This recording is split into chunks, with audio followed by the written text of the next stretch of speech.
अस्सलाम वालेकुम दोस्तों, कैसे हैं आप सब। आज हम बात करेंगे कि हम अपने परिंदों को बादाम वगैरह खिला सकते हैं या नहीं खिला सकते। देखिए, मैं अगर आपको ये रिकमेंड करूं कि आप अगर बादाम खिलाना चाहते हैं तो अपनी उस म्यूटेशन को बादाम खिलाएं जो आपको ज़्यादा अर्निंग करके दे, ठीक है।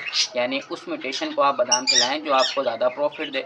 क्यों? क्योंकि अगर आप लोअर म्यूटेशन को, चाहे वो अल्बाइनो हो या क्रिमिनो हो, ठीक है, आप उनको अगर बादाम खिलाएँगे तो आप ज़ाहिर-सी बात है, जितने आप बादाम खिलाएँगे उतने तो आपके ज़्यादा खर्चे हो जाएँगे।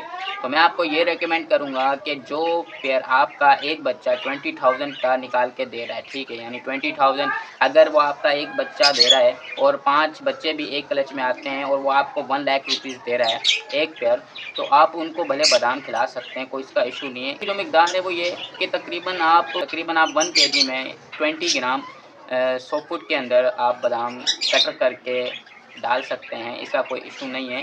और दूसरी बात ये, अगर इसकी मिकदार और पैसों की बात करें तो आप तकरीबन ये 50 रुपीज़ का बनता है। 20 ग्राम बादाम जो है इस दौरान पे 2500 रुपीज़ किलो तकरीबन है, यानी 2500 रुपये किलो है। तो आप अगर खिलाना चाहें खिला सकते हैं, इसका कोई इशू नहीं है। पर मैं आपको फिर भी यही रिकमेंड करूँगा कि आप जो महंगी म्यूटेशन है उसको आप बादाम खिला सकते हैं।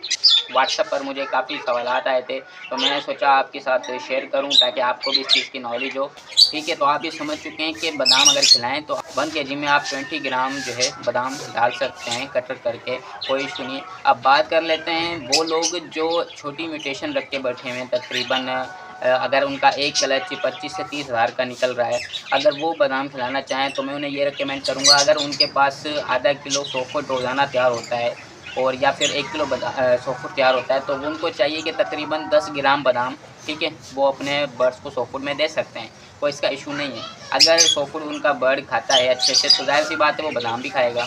तो आप उनको 10 ग्राम डाल कर दें, उससे क्या होगा कि उनकी जो न्यूट्रिशन है वो पावरफुल हो जाएगी, उनके डेड इन शेल का इशू भी नहीं आएगा और जितनी भी उनमें वीकनेस होगी वो क्लियर होती जाएगी। इंशाल्लाह मिलते हैं अगली वीडियो में। अल्लाह हाफ़िज़।